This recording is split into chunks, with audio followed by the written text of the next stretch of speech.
Boom. Shakalaka. Nice. All right. Ooh, I have to share my screen. That might be helpful. Oh. Uh-oh. Well, that's not good. Yeah.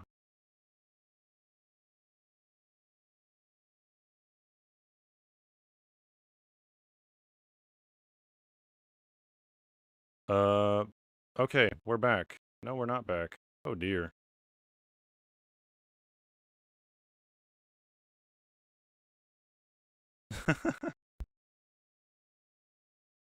Oh, that's funny.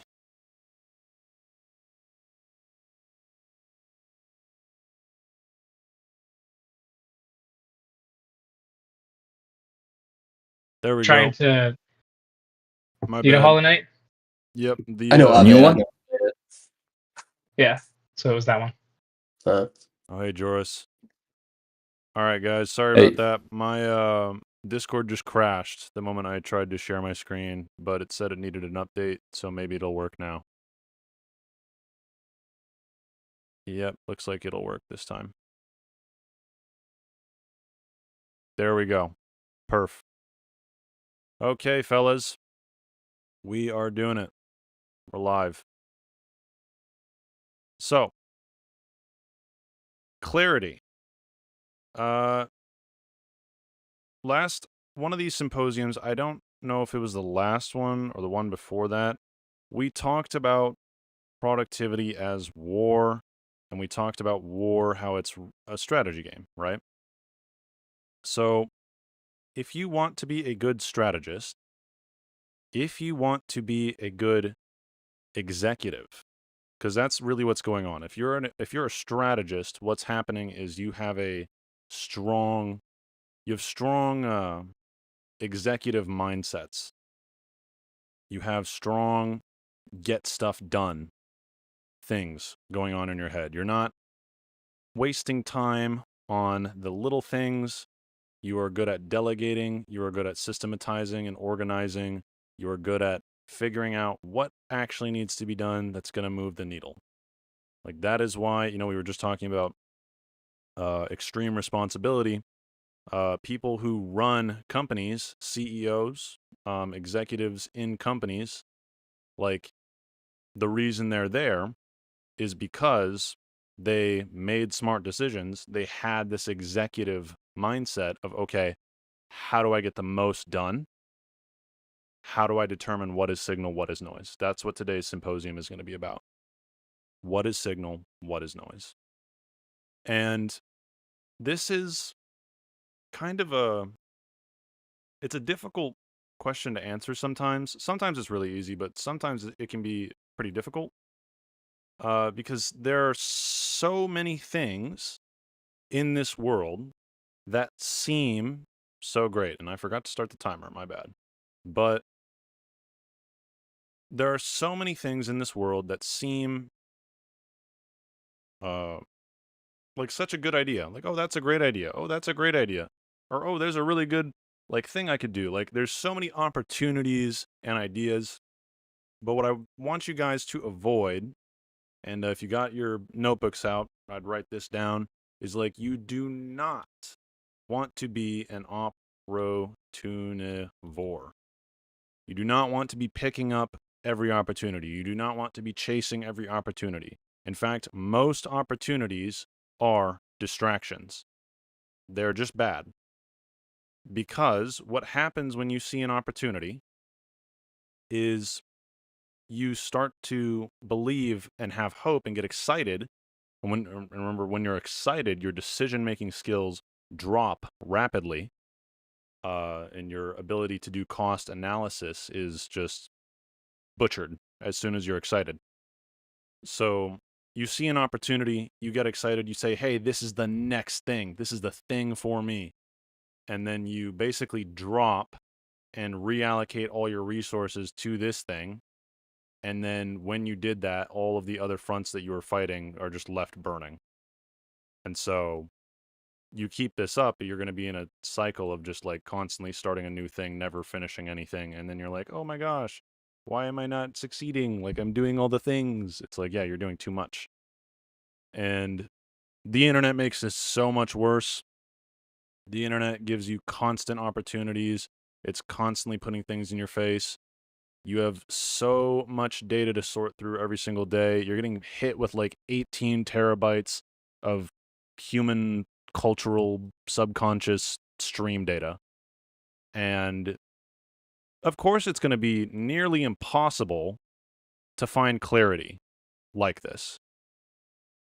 Like, this is why you're not making smarter decisions and getting where you want to be in life, is because you do not have the singularity of focus that is required for good decision making, because you are basically scattered between all these different random things throughout the day, namely the internet, namely it's just noise. Like, there's so much noise everywhere.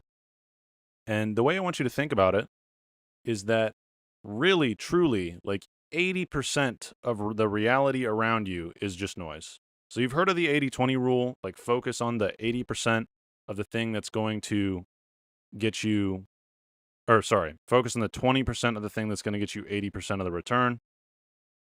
That's a great rule to live by. But this is another way of thinking about it, is like 80% of everything that's going on around you is just a distraction all the time, literally constantly. It's bloat. It's all bloat. The internet is bloat. Your computer is bloat. Your phone is bloat. Everything is bloated. Everything. Your mind is bloated. The ideas you have, they're bloat. There's bloat, bloat, bloat everywhere. Your fridge is full of bloat. Your house is full of bloat. The items in your house. Think about this. Every item that you own is another cost. There's this proverb like humans are slaves to the items that they own. And it's true, because one, they tie you down. And then two, there is a cost associated with maintenance, like cleaning, rearranging, figuring things out. Like, and this just compounds the more stuff you have.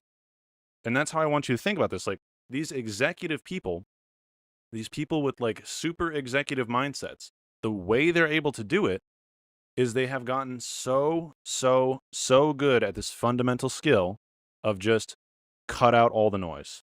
Literally just cut out all the noise. It's like the noise isn't even helpful because you're not happy when you're living in noise. And that's true. Like, if you have ever, doom scrolled, I imagine all of you have doom scrolled at some point. What is that? It's pure noise. You're just tapping into noise. It doesn't feel good. Like, as soon as you're done, it's like, oh, I just wasted a bunch of time. I feel like crap. Like, my dopamine receptors are fried. I'm bad. It doesn't feel good. You're not bad. It's bad. But, because, I mean, this stuff is designed to addict you. It's designed to get its hooks in you. And the truth is, like most things are like this. And you don't have to live like an extremely, like, oh no, I have to be like a super aesthetic, super minimalist, whatever the heck. Like, that's not necessarily what I'm saying here. It's that you need to have a focus on quality over quantity. So if you can do that, if you can say, you know what, no, that's literally just noise. And then quality too, you don't necessarily need everything to be quality. Sometimes quality is noise, where it's like, oh, I'm going to have this like super high quality, ultra Notion dashboard. It's going to have this, and this. And it's like, no, the most productive thing for you would have just been like, okay, what's the plan today? Like a daily note. It's like, oh, what's the plan today? And then like, here are the action items for that plan. Let's hit them. There you go. Like, the person who does that is like 20 times more productive than the person with like the super dashboard. That makes sense? Which we actually are going to get into dashboards in a second here, because they are useful for clarity, but there needs to be intentionality with them. So, or not even necessarily intentionality. We'll get to it. But I'm going to give you an example of one person who has this super executive clarity. All right. So, and I can think of a few other names as well, but Jeffrey Bezos. If you look at how he operates, he doesn't operate like a lot of the other billionaires, where he's kind of an outlier. He's not like this person who's working super hard. In fact, a lot of millionaires are not working.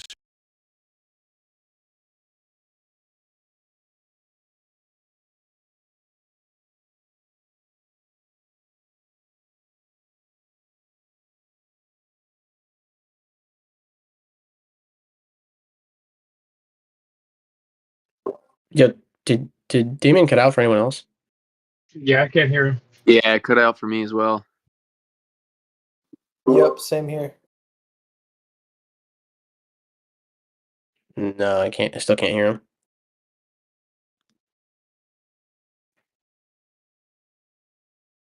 Am I good now? Can you hear me? No. No. Yeah, still no. Crap. Okay, one sec. Mic check. Mic check. Mic check. We good? There we go. Is the quality We can good? hear you. Yeah. Okay. Awesome. If the quality is bad, let me know. I can switch it back to the other source. This should be good for now. So I don't know where I cut out. Talking about Bezos, I'm just going to pick up from there. So amongst millionaires, a lot of them are actually not that busy, and that's kind of their secret. They're not like us. Like, they're not like, I mean, unless some of you are millionaires here, I don't know. But, like, a lot of them. Do you have the stream? What's up? The stream isn't showing. Oh my goodness.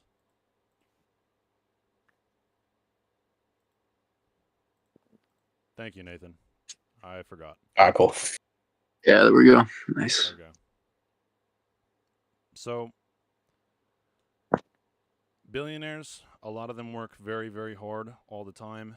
Millionaires, actually, a lot of them don't work that hard all the time. A lot of millionaires have a lot of free time, like a ton of free time. And this is actually part of clarity. But amongst the billionaires, people work really hard. But Jeffrey Bezos is one that sticks out, where it's like he's a billionaire that actually does not really work that hard. I mean, he does, obviously, but it's much less than the other billionaires. And it's because he has this strategist mindset of like, oh, I'm not going to work very hard. In fact, like, all I'm going to do is make really smart decisions. And so he does what he literally calls like high quality decision making time, where that is his needle mover for his day.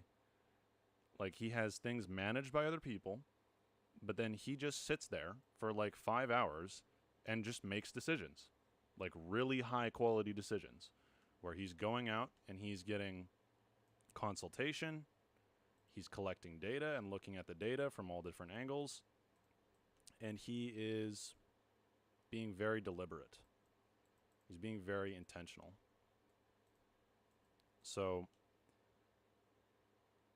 like, that's what sets him apart from all the other people. He's the outlier where it's like the other people are working super hard. He's actually not working that hard. He even like spends time with his family a lot, which is something that a lot of these guys are kind of bad at, but he spends a little bit more time with his family. So, but this is how he's able to do it, is he is extreme about clarity.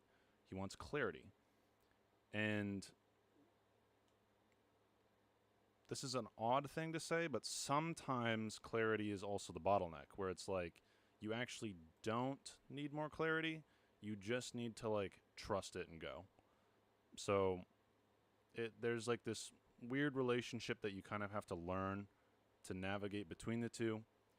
But yeah, so there's clarity in a nutshell. This is why you need more clarity. You need more clarity to make better decisions. If you make better decisions with higher return on investments, you're going to get much more out of life much, much faster. This is how you work smarter and not harder. But you need to be able to see and understand what is going on around you to be able to make these decisions. So we're going to talk about a few frameworks here that help a lot. So the first thing you can do is you can cut out a lot of noise in your life. And you don't have to cut out everything. You just be more intentional. Like for me, it's like, okay, Saturday is my gaming day.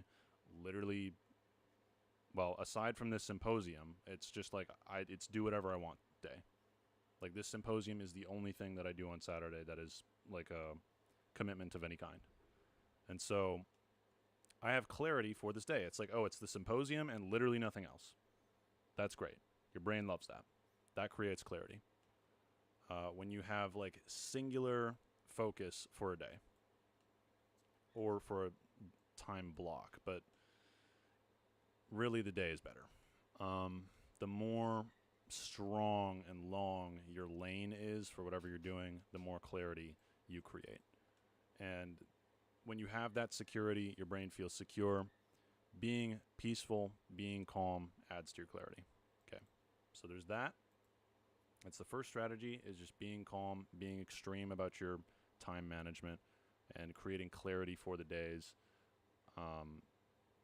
Now, there's some other frameworks here. So ROI. This is a really, really good question, is just like spamming, what is the ROI? What is the ROI on that? Like I can make these two decisions. What's the ROI on both of them? And then what's the ROI on what the results from that?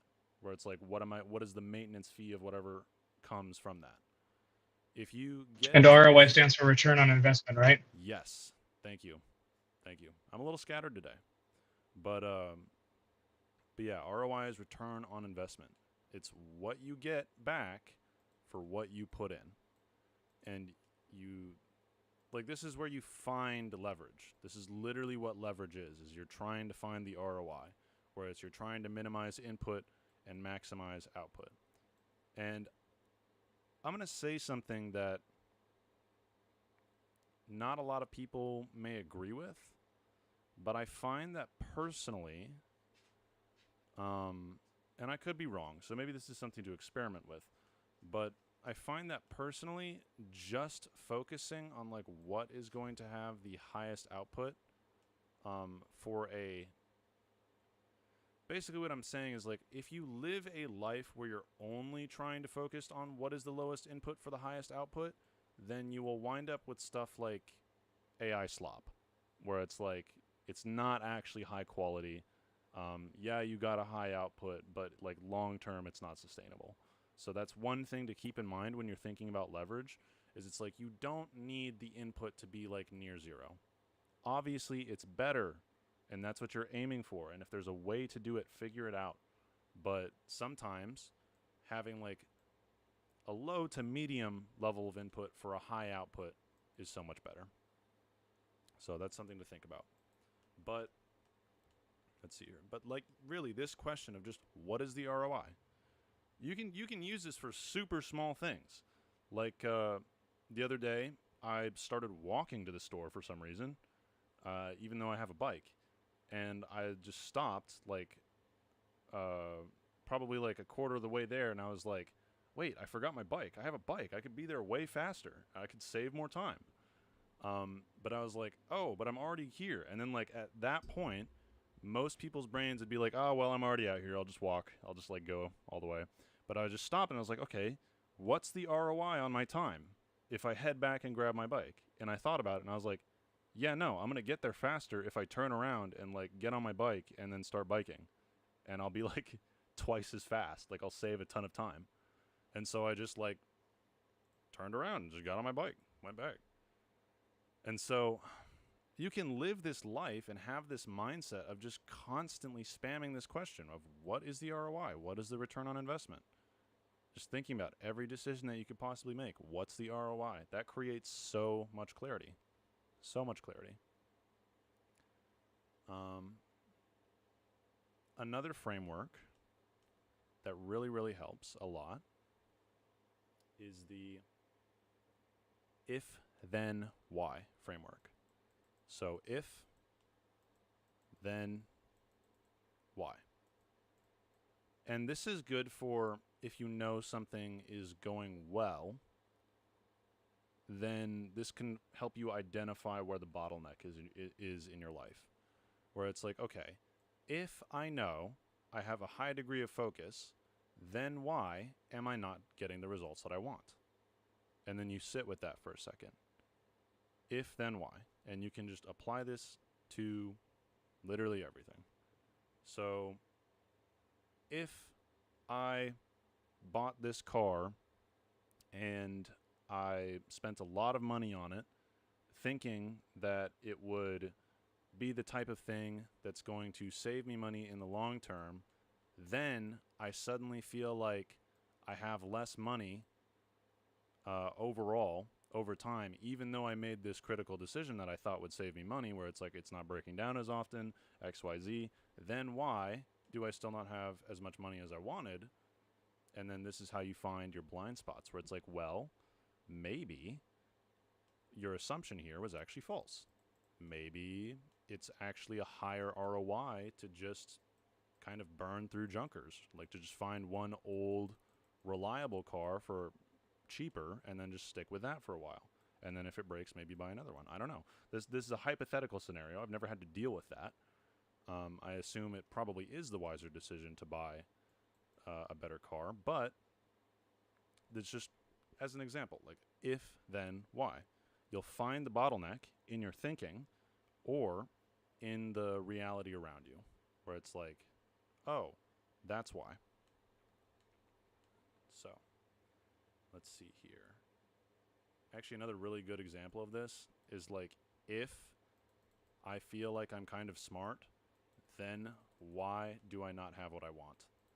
That's like that is such a core question, where it's like, if I feel like I am capable, then why do I not have what I want? And then you can sit there for a second and identify why that is. And sometimes it's like you are super smart. You actually have it pretty well together. It's just there's something that you're missing. There's a missing piece. And this is how you find your blind spots. If, then, why? All right. So let's see here. So tying back into ROI, cost analysis. Now, your executive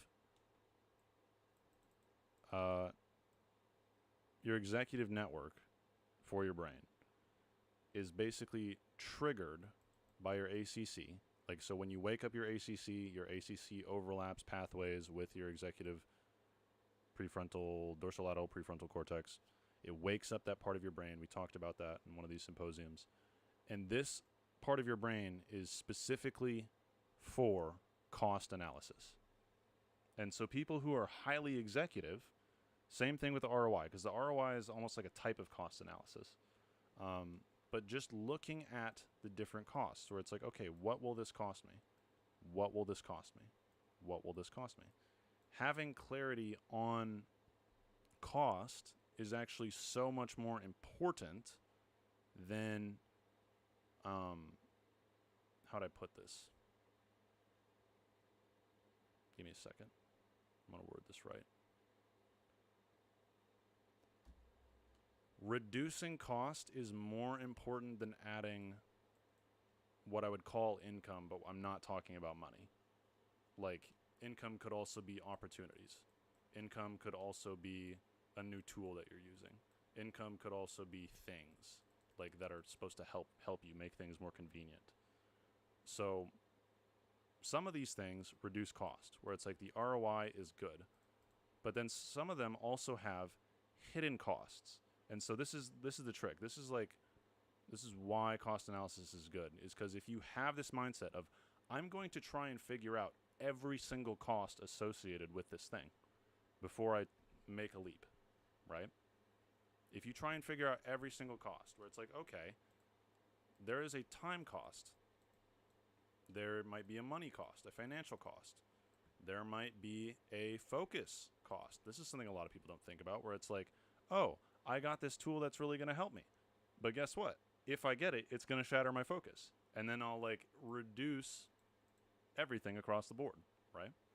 Or maybe it's time, money, focus. There's more here. Let me think a second. Energy is another one. So sometimes we do something and it's like, maybe we have a good intention. Maybe it's like, I'm going to work out. I'm going to become super fit. I'm going to spend a ton of time working out. I'm going to have a very intense workout routine. And it's like, well, buddy, if you do a cost analysis, you might find that like, oh, this tanks my time and it tanks my energy. And so that's not necessarily a reason not to do it. It just means like, okay, so these are costs associated with it. That means I'm going to have to rearrange my schedule so that I actually have energy when I need it. And I'm going to have to figure out, like, there's a time cost here of like, oh, I have to sit down and figure out how I'm going to implement this into my life in a way that isn't going to drain me and make me lose my focus, right? And so maybe the answer is like, oh, maybe I will do a more chill workout where it's a little bit less intense. Maybe I'm just going to go for a run. I don't know. Depends on your fitness goals. But, like, this is one type of cost. I'm going to give you an example from my life where I basically kind of intuitively knew, like, there is a high cost to cooking. Like, for whatever reason, and it might be just because I have ADHD and I'm losing stuff all the time and forgetting steps, right? But I know for a fact that there is a high cost of time and energy for me for cooking. And so, and money as well. So I just decided, I was like, you know what? Screw this. This isn't cool. I don't like it. It's costing me too much. I can feel it. I kind of had like the spidey sense. So I redesigned, and it took multiple iterations. And so this is one thing, if you want clarity, it's like sometimes it's just a process where you just have to keep figuring stuff out, collecting data. In fact, it's like a pulse. It's like collect data, make decisions. Collect data, make decisions. Collect data, make decisions. Right? But after I got this pulse of like, okay, I'm going to figure out what the hell is going on here, I sort of redesigned my cooking. So now I actually pretty much just eat the same thing every single day consistently. And it like hits all the targets. It's good enough for me. Like, I'm fine with what I have now. Except I actually did just collect more data. I do need more sugar. I need more sugar or more carbs. I did find that out. So, iteration. But it's almost completely dialed in now, I feel like. Where it's like, okay, I cook the same thing in the same amount. I get the same exact thing in return every single time. And it costs the same amount of time and energy every single time. That's what you want. You want reproducibility. Reproducibility is how you lower costs. If you can make it reproducible, then you will have clarity. Because a lot of people see cooking as something where it's like, oh, I'm going to go in and I'm going to like use all my executive functions and cognitive flexibility and just like figure it out. Like, oh, here's what we're going to cook today. And it's like, you don't think about it because it's normal, but like there's a cost associated with that. Focus, energy, and time. And guess what? It's different every time. Which, what that means is it costs you clarity. If it's not the same every single time, it's costing you clarity. This is why you want to be reproducible. So, I mean, I could launch into that, but we're nearing our time here, and I kind of want to talk about something else. So, just understand that reproducibility is very important. And if you want to get reproducibility, you're going to have to... Here's the next tool. A devlog. So a devlog is great. You put it somewhere on your computer where you're actually going to interact with it. And the whole point is to pick one problem or one thing that you want to reduce the cost on, which I never went into the fact, though, where it's like really reducing cost is much more important than like getting more in return. Because you only have so many resources. Like, the problem with most people is that they're spending their resources everywhere. I guess the takeaway I wanted you to get is that people who have a highly executive mindset are not actually thinking about how can I get more by doing more. They're thinking how can I get more by doing less. That's far, far, far more important to them because they have this signal versus noise mindset. They realize that, okay, most of everything is noise. So how can I create more signal? How can I find more signal with where I'm at?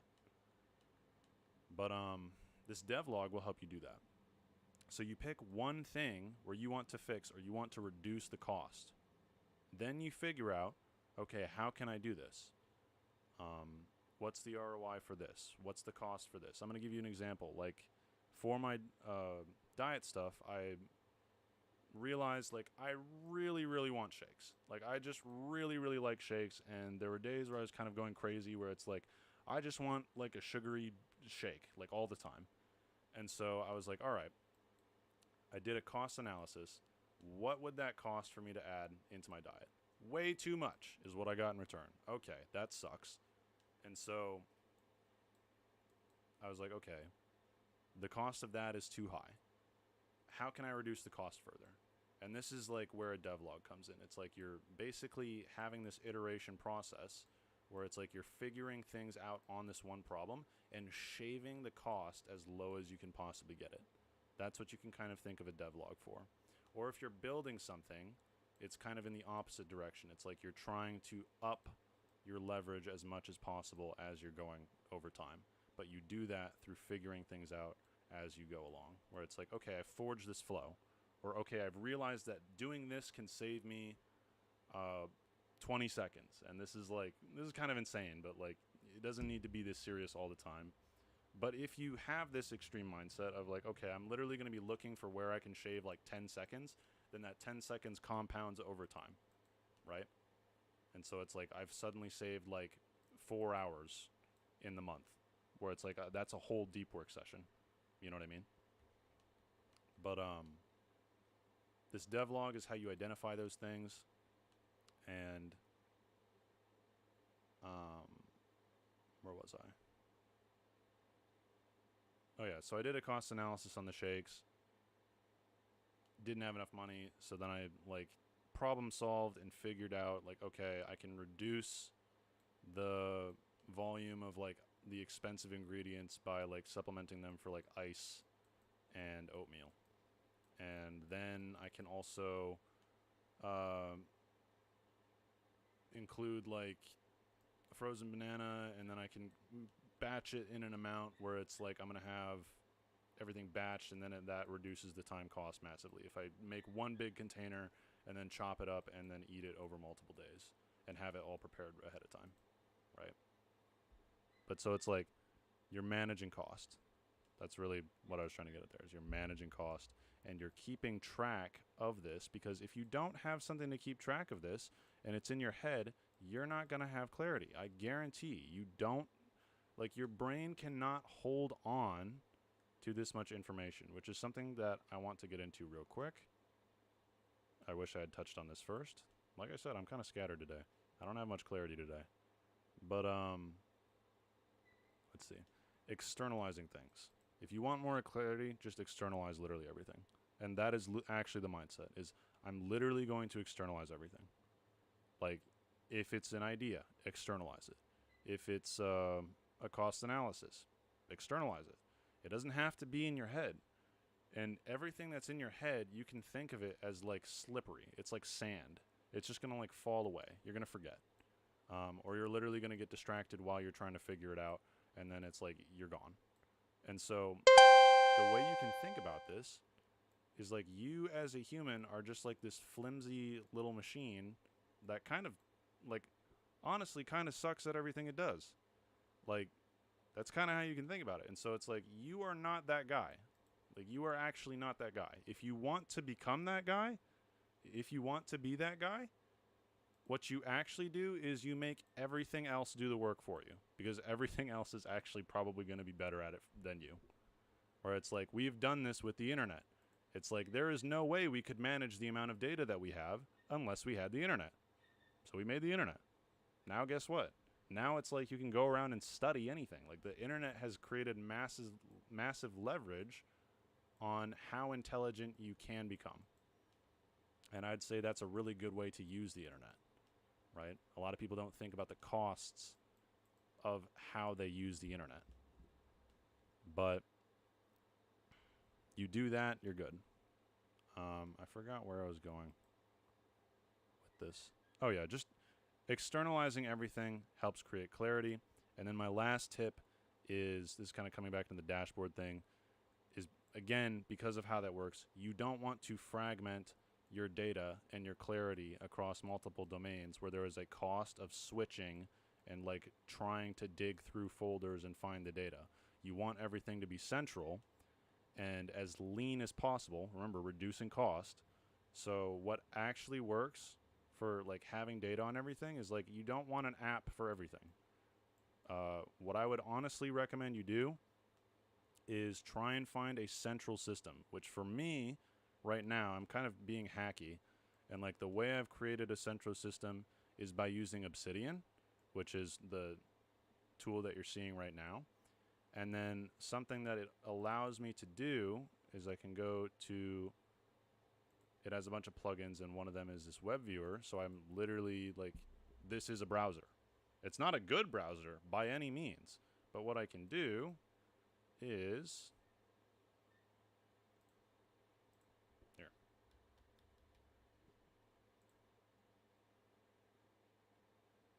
Give it a moment.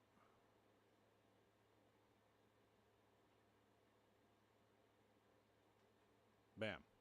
Now I can also use Notion within this tool, right? So I've made things more central where it's like, I got the benefits from Notion, but I made everything more central by basically including all of it in one area where it's all in my Obsidian. So centralizing your data, making everything very lean. What do I actually need to function? Try and make it pretty too. That's important for productivity, enjoying the process. But sometimes the aesthetic is functional. That's the way you can think about it. All right. That's it. Let's, we'll unmic. I'm going to stop the stream and